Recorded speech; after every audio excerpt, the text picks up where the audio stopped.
Hi, this is Michael Buffer, and let's get ready for Bayloric TV.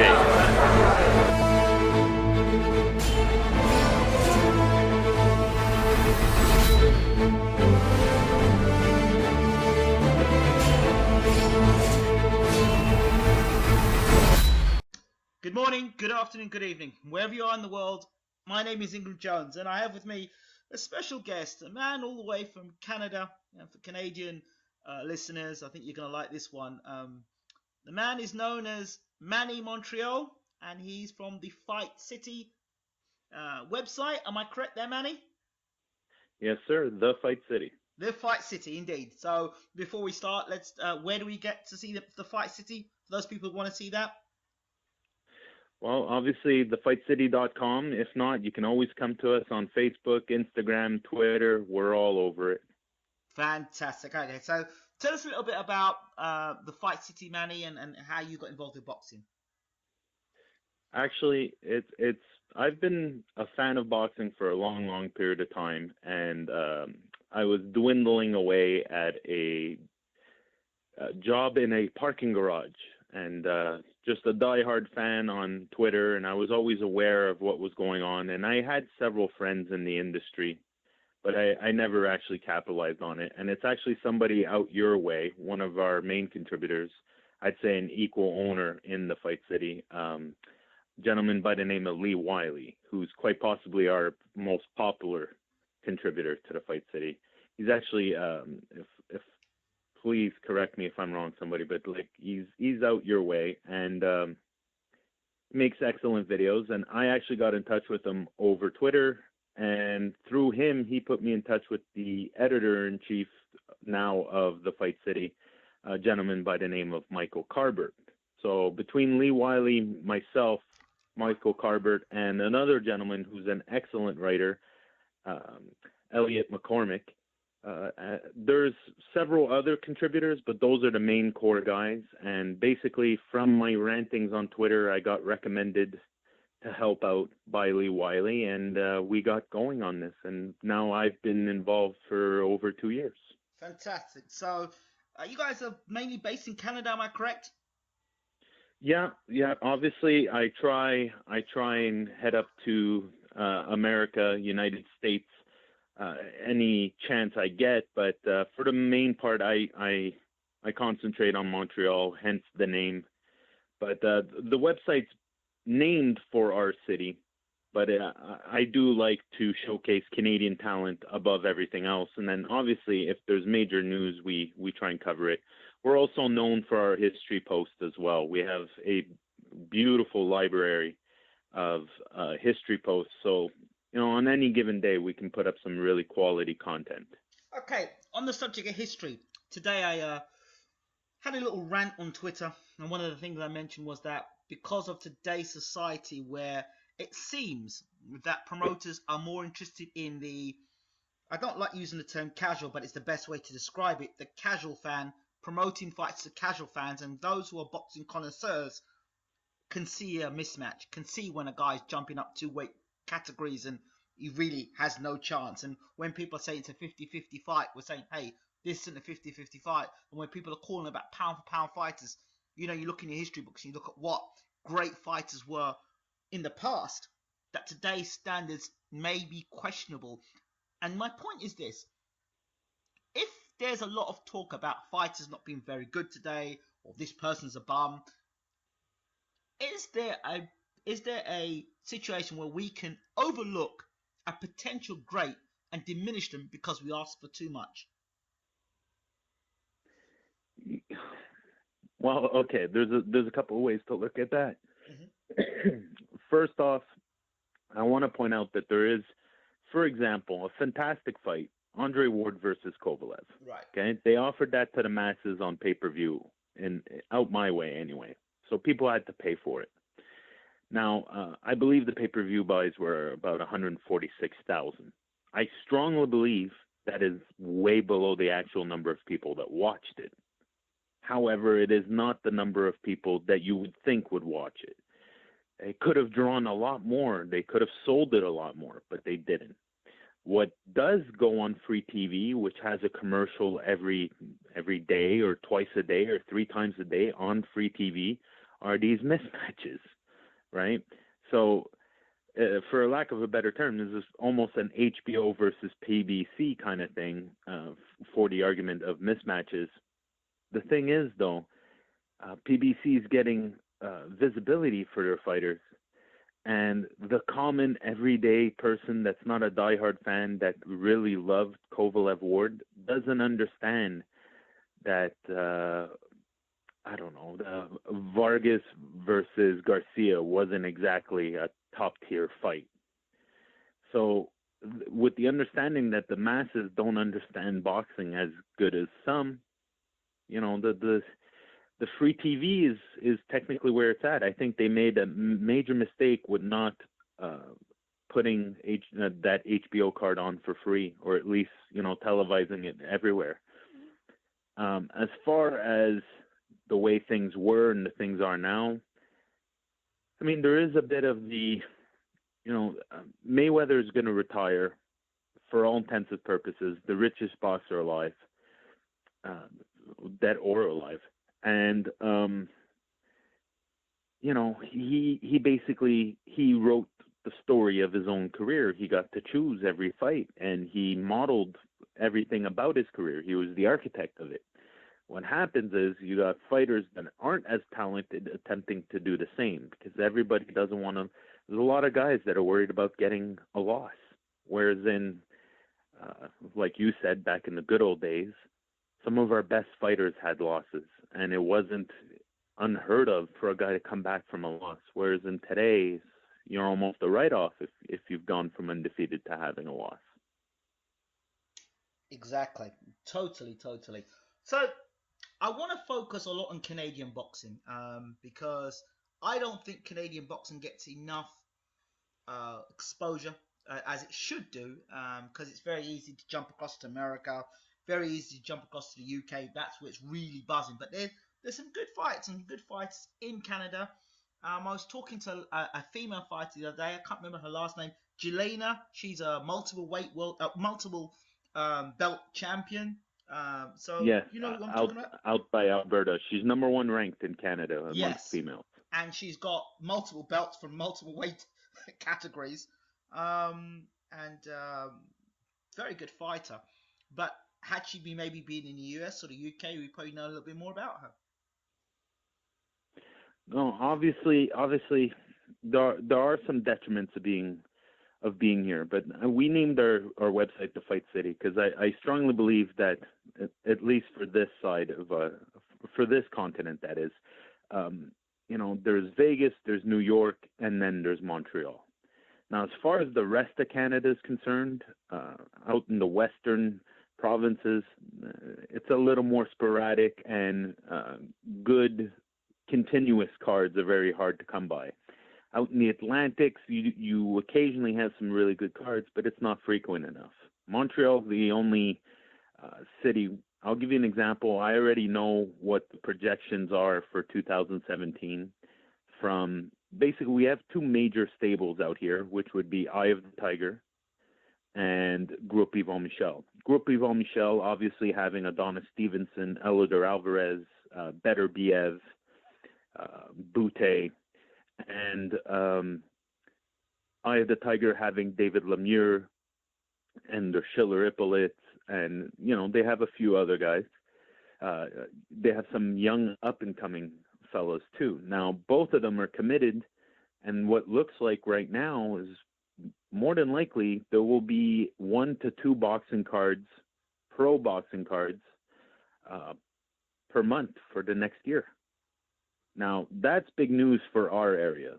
For guys to get work that frequently is good news, and it's been picking up steadily.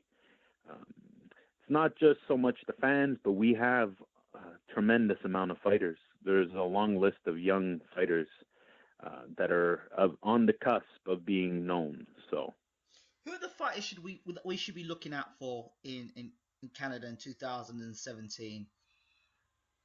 Well, if I had to give you a quick short list, because there is a big list. Right. But On there, I would have to put a gentleman by the name of Castillo Clayton. Okay. He's an Olympic standout. He's undefeated. He's under Yvon Michel. He's headlining casino shows right now, so they're smaller cards, but he's coming along. And they got some big plans for him for 2017. He'll be fighting on the undercard of Beterbiev's next fight, I believe, 2 days before Christmas. Fantastic. And provided the fight hasn't been announced yet, but it should be something of meaning. And provided a win here, there are going to be some big steps for him in 2017. Good to hear. Again, with Yvon Michel, there's another young man.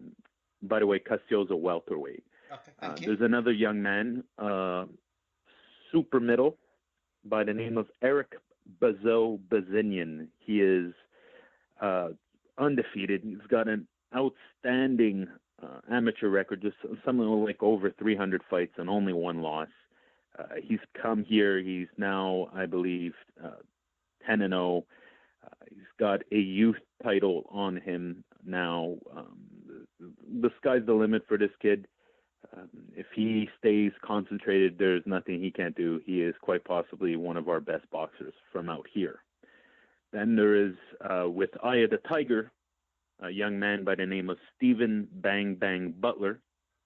And he hits hard. And every fight I've watched him in, he's improved. And lately, it's been by leaps and bounds. I think on a personal level, certain things have happened. He's had a baby. And he'll be headlining the Bell Center in January on his very own for a title fight versus a very well-known Canadian fighter out this way as well. Two undefeated guys going for a title. It's going to be a big fight for this young man. And I sense the maturity in him. And honestly, it's very nice to see. He's going to be doing some very big things. Last but not least, I have to mention the current Canadian super middleweight champ, Shaquille Finn. They call him the Jamaican Juggernaut. He's Jamaican background, Canadian born, fantastic fighter. He's 10-1. He's going to be fighting December 10th, so 9 days from now on Groupe Yvon Michel's casino card. He will be probably defending that title or fighting for another title in 2017. I can't say too much, but I'm aware that he has about 4 fight offers. He's an independent, so he has fought under Yvon Michel and he has fought under Camilla Stefan before. And he is presently managed by a gentleman named Butch Gottlieb, who is from Las Vegas, who's very well known and respected. And I believe their association is going to lead to some big things in 2017. I want to point out, I did say he's 10-1, but that one loss was, I believe, his second pro fight out, 4-round decision. So personally, I see very big things for him as well. Thank you for clearing that up, Manny. I was about to ask you about that. The rise of Adonis Stevenson, Superman, and of course Kovalev and Ward. We know what happened there, rightly or wrongly. I don't really focus on that. Let's bring it back to Adonis Stevenson. How much? Because I get a sense that when you see Adonis Stevenson on the television, watching him fight in Canada, that he packs out arenas. But again, that could be a false sense of security, believing that from a TV screen. From your perspective, being in Canada, what is it really like when Adonis Stevenson fights in Canada? To be 100% honest, up until a little while ago in Montreal, he wasn't doing that well. Then a little while ago, he was shopping around the idea of boxing in Toronto, which is the province over Ontario. And they've got money, they've got a majority Anglophone community, and they do have some decent fight fans. However, the WBC wants nothing to do with that province, and they promise not to sanction any fights in that province, basically because they got some archaic rules about hand wraps and same-day weights, and then on top of that, there are no 10-rounders, so everything's under 8 rounds. It's very archaic, and it's not workable. Okay. So that led the Yvon Michel group shopping around and whatnot, and a new stadium was built in Quebec City, which is about 2 hours outside of Montreal. the second largest populated area in Quebec. And they were expecting to have a hockey team, which obviously didn't work out. So they had this big, beautiful stadium ready to go, and they gave it the full court press. Obviously, the stadium needing work helped. So there was a lot of internal push in Quebec that, you know, even Michel didn't have to pay for. These people needed it. So for his last fight versus Williams in Quebec, it was a packed house, and they did a fantastic job. But I do believe that part of its success was due to the arena needing a successful event, and the arena doing more than I've seen other promotions do at arenas. So there was a lot of promotion on their own part that they were doing to push to get people in the door, and it worked out beautifully. And quite honestly, I think any future fights Adonis will have will more than likely be at that very same place. And the future of Adonis Stevenson, he's not a spring chicken anymore. How long do you think Adonis can keep fighting? Well, you see, here's the thing, right? We need to push the age back a bit, because now we've been proven that there are fighters that have been successful in their 40s. So, you know, gone are the days where a fighter is written off after 40. Right. But here's the thing. He's only fighting once a year, and he's not having these high damaging fights. So he's staying, and he's in the gym, you know, for all the social media he does. He is very much in the gym. So I still see him having a couple more years. You know, he did get started late in the game, so he doesn't have the same wear and tear, I would say, as most guys do. What's interesting right now is whatever happens from Hopkins versus Smith, I believe, in 2 weeks.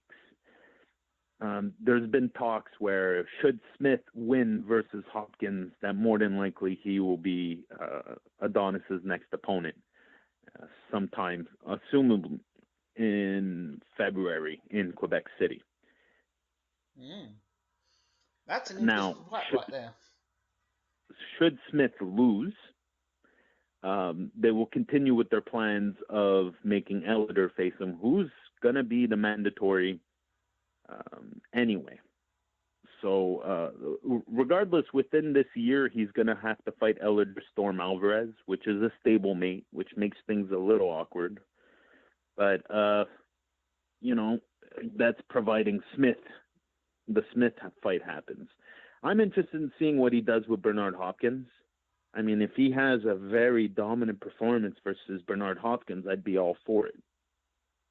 But I don't know. I can't find myself betting against Bernard.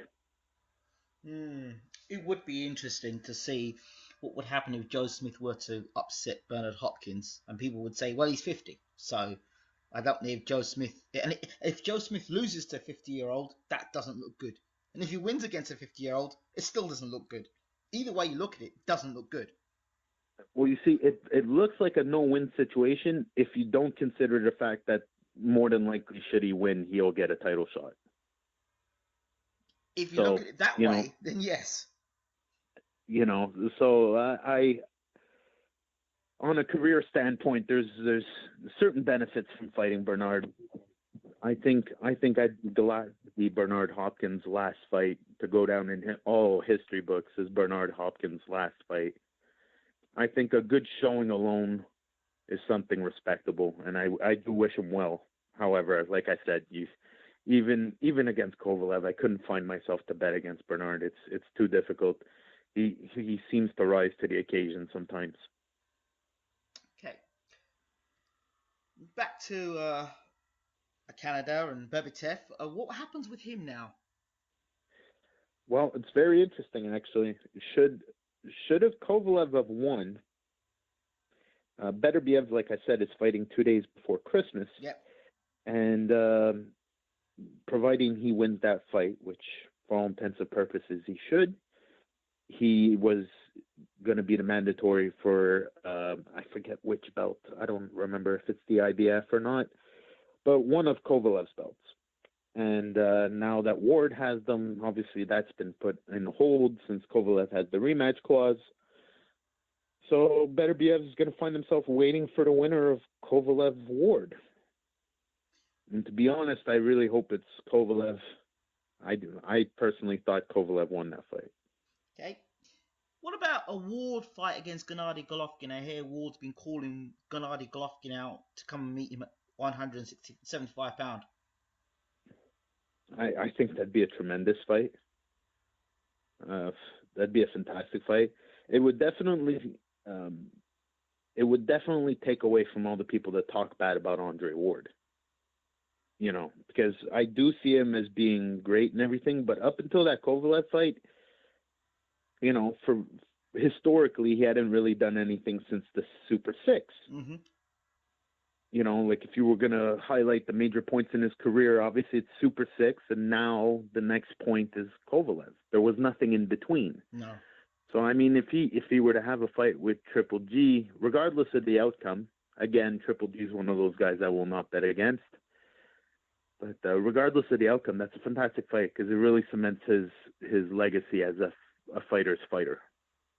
I've always wanted to ask a Canadian this question, and it's to do with Lennox Lewis. He fought for Canada in the Olympics, yet he fought for the UK as a pro.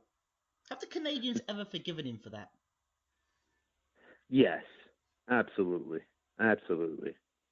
I mean, I think maybe sometime afterwards there was still resentment, and maybe some years afterwards, but I think it all washed away with the sands of time, so to speak. We're just happy to have him here and around, and it's when you think of, for all intents and purposes, Mike Tyson, Lennox Lewis were my heavyweight champions. Right. Okay. And if I look at my father's heavyweight champions, they're either passed away or, they've had major health issues, or, died broke. And, it's nice to see Lennox Lewis doing well and being healthy and happy, and he definitely does a lot for the scene out here. Fantastic. So, I don't think anybody holds that against him. Everyone just knows he's Canadian, Jamaican, British. We just world put traveler it all together. Yeah, exactly. One sad note, and I was pleased to hear him come back, but I wasn't pleased to see him the way he went out, was Donovan Razor Ruddock. That guy never became world champion, and for the life of me, I've seen guys less talented than him become world champion. How did he never become world heavyweight champion? I actually got to do an interview with him when he made his comeback. He had fought a gentleman and won, and that got him a shot against the Canadian title. Yeah. So these were I was around him during his last two fights. And I got to do an interview with him, and, he admitted that it was, it was life. It was mental stuff. It was, stuff people deal with. It's depression. He had ballooned to something close to 400 pounds at one point. It's a common story in the boxer's life. He just fell into the regular traps as everyone else and made some bad decisions with money and love and everything else. And, life caught up with him. It just so happens that, at those moments where he could have, capitalized on certain situations, there was other things holding him back. And it's sad to say this, but I truly honestly felt like if the person I was speaking to was put into that young man's body, he would have conquered the world. But, he probably wasn't not like that. Yes. So. I was a big Razor Ruddock fan. I remember him fighting, I think it was Dokes. That's when I first saw Donovan Razor Ruddock, that left hand against Dokes. And after that, I just followed Razor Ruddock, his fight against Brian Smith, the fights, of course, against Tyson. It was memorable fights. The strange performance against Lennox Lewis. That fight remember the fight against Tommy Morrison? Wow. And then he had some epic wars. He did. And he can punch. Oh yeah. He can punch. Oh yeah, and he could take a shot as well. God, the left hook that Morrison knocked him down with, I don't know how he even got up from that left hook. Amazing. You Yeah, know? no. He was definitely. I met him with full respect. I understood what I was talking to. Um, it's sad to see it, and I was really hoping for him to do some sort of little comeback because there's Yeah, so many guys, Shannon the Cannon's out there, of so course, why couldn't Razor Ruddock be out there? You know what I of mean? course. Shannon the Cannon versus Razor Ruddock, eh? Think about that. One for the ages. That would have been great. That Would would have have been been great. fantastic. Would have been. Would have been. It's just a shame. Um, Let me ask you an off-the-cuff question. We talked about Mm. Razor Ruddock. We've talked about Shannon Briggs as well. I just spoke to Shannon Briggs earlier today, and he's looking forward to his WBA heavyweight title shot. Um, would you ever, as a kind of nostalgic, would you be interested in ever seeing a Legends League of boxing for those who have retired and probably can't box at that level anymore, but still have something left in them? That's a tough one, eh? That's a tough one. Again, I'm not them, right? Yeah, of course. And I mean, sometimes guys want to fight, and it's in them, but they shouldn't. I know. Like as even the young fellas, out your way. Look at Blackwell right now. Yep. You know, I don't know. I don't know if I would have let him go back. You know what I mean? I don't care how much he loves it. You know what I mean? If he was one of mine, or if he was with me, I'd be worried.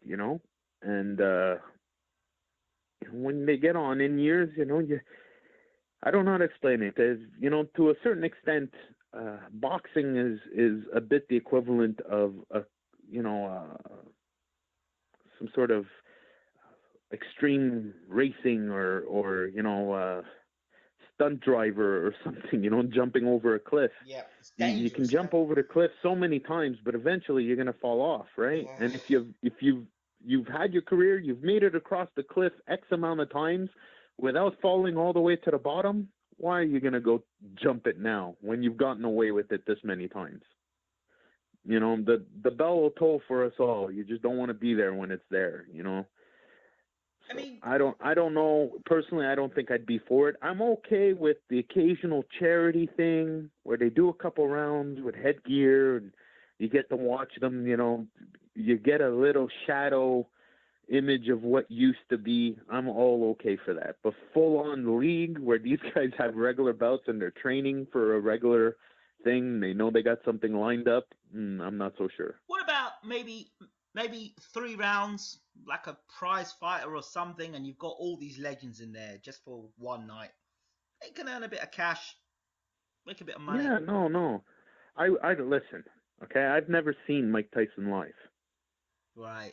I was either too young or too broke. Yeah. If I could see Mike Tyson in gear between the ropes, moving, it would be, I would pay to watch him shadow box. There you go. See? See? Yeah, of course. I understand the nostalgia of it. A full-on league, I'm not for it. But one night only, let's have fun. I'm okay with that. Wow. That would be something, wouldn't it? I mean, and there are lots of these fighters, they just they broke and they've made bad money decisions, and you think, well, at least this will be one way of raising money once a year for these retired fighters, or these fighters that still can fight but have retired because they can't get the fights anymore. Maybe that would be something they could it could happen. But of course, like you, I'm concerned about their health and welfare. Of course, I mean, I heard a story. No, I hope, I really pray to God it's not true. That Sherman the Tank Williams was calling out Evander Holyfield at 54, looking for a rematch, and I really hope that's just social media talk, and it's not going to happen because I don't want to be seeing Evander Holyfield 54 years old. Honestly, do you? Well, here's the thing. I know he needs the money too. Oh dear. You know what I mean? So, geez, I don't know. I hope not. Like you, I hope not. But it is what it is. If it happens, other guys have done it. I think he was at Cannon Briggs's gym the other week, Yeah. and Cannon was talking about how he looks sharp and stuff. I was like, oh Jesus, Oh. Oh dear. yeah. Well, there's better news for you. Conor McGregor has got his license from California today, his boxing license. So that's great news, isn't it? I couldn't care less, to be honest. I was hoping you responded like that.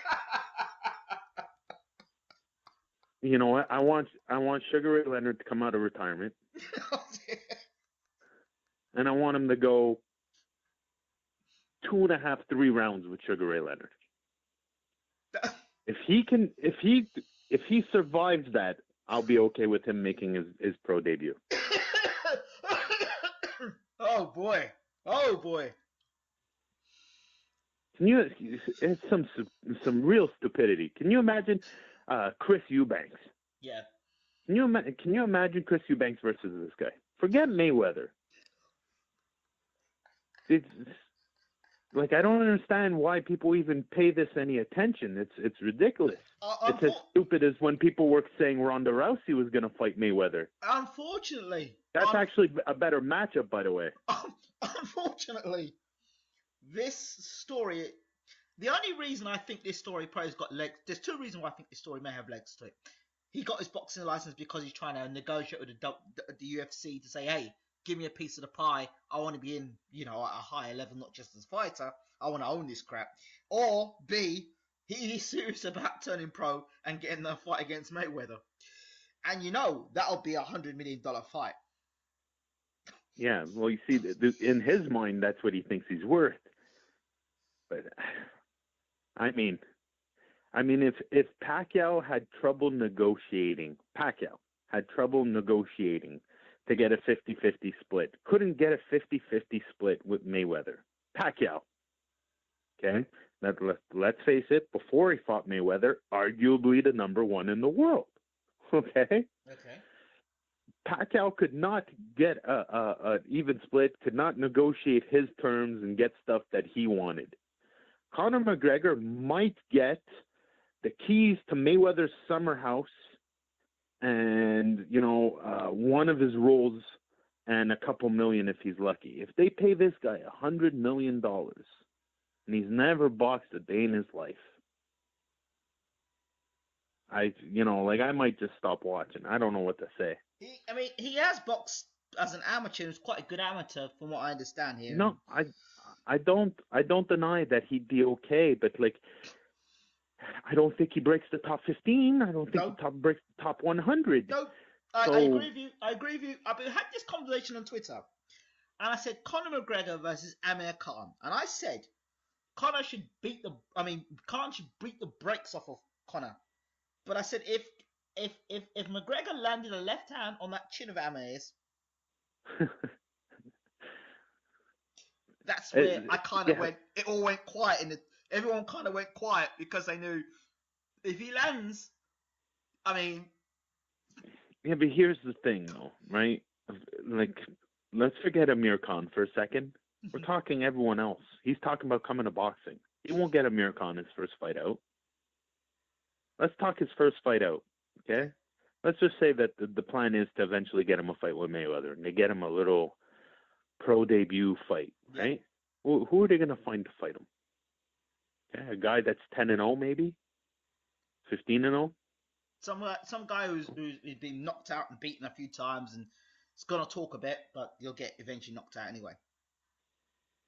It's going to be highlight reels. It's going to be highlight reels for the first 3 or 4 fights. Highlight reels, and then it'll be, I want to take on the best in the world, and you know how people are. Oh yeah, he's definitely one of the best, even though he starts at 3 guys you never heard of. And Paulie Malignaggi. Here's the thing. Yeah. I don't think I think his power of self-belief is very strong, but I think that if he goes and trains boxing, real boxing, and he goes and he finds some real sparring partners, guys that are really trying to box him, not trying to teach him stuff, they're trying to box him. If he goes and finds real gyms, if he went and trained with Chris Eubanks, if he went and sparred with Chris Eubanks for 3 rounds, I think he'd change his whole attitude about coming to boxing. That's something. I understand that I respect the UFC, I respect MMA, I understand the jiu-jitsu, I understand wrestling, I understand there's several layers to it. But to think that because you've done a couple of things successfully in MMA that are related to striking, to think that translates to you being a best in the world in boxing, it's just too far of a stretch for me. He says, I Too run far of a boxing. stretch. I can't, like what would people say if Mayweather says he could beat Royce Gracie in jiu-jitsu? Yeah. What? What would people say? That I'm going to have a leg kicking competition with Donald Cerrone and I'm going to win. What would people say? People will think it's a complete mismatch and it's a joke. Well, it's the same thing. There's no difference. There's no difference. MMA is the world where a wrestler gets to find out what he can do against a jiu-jitsu guy. But in order to do that, he learns jiu-jitsu. And the same goes for the wrestler. But now we're just talking one discipline. He doesn't have to concentrate on anything else. If Conor McGregor disappeared for 4 years, right, and then reappeared and said, listen, I've been doing nothing but boxing the last 4 years. I've run around the world. I've sparred with the best. I've trained with the best. These are my coaches. I'm starting my pro debut. I'd pay attention. But we're talking about from running around in your bike shorts, barefoot, in an octagon, to stepping into a boxing ring. It's a different thing. Listen, I totally agree with you. Unfortunately, Paulie Malignaggi was going to get on the phone, and he said he's going to try and approach Conor for a fight. I'd pay to watch it. I'd pay to I'd watch pay that to too. watch that. I'd pay to watch that too. I'd pay to watch that. I'll admit to that. Just Paulie could do the trash talk too, and I think Paulie would have. I think that would be actually a good matchup. For if Conor could destroy Paulie, then maybe I'll pay attention. But if Paulie goes in there and schools him, I tell you something, the press conference of that would be quite interesting because Paulie can talk and Conor can talk. Yeah, and it'd be a big thing for New York too, because it'd be Brooklyn versus. Oh, it'd be good. It'd be good. The two accents going against each other would be perfect. That'd be fantastic. Well, Manny, it's been great talking to you. I'm sorry I had to bring the Conor McGregor thing in, but I'm glad that you were able to educate some of the people that will be listening in who believe Conor would school Mayweather, and he'd school this person, and he's got that great left hand, and he'd do this and he'd do that. But as you know, he's fantastic. He's fantastic. I don't want to take anything away from him. He is fantastic. He learns fast. He's very committed. He's got power, self-belief. It's all great stuff. It's great. But it's not good enough for her. Until you get hit on the chin. Yep. And when he comes into the boxing realm, you're getting hit a lot more often. So, Manny, thank you so much for talking to Bayloric TV. It's an overdue interview, and let's not wait so long before we do it again. Well, thank you very much. Make sure to check me out on thefightcity.com anytime, brother. Thank you, champ. All the best. All right, bud.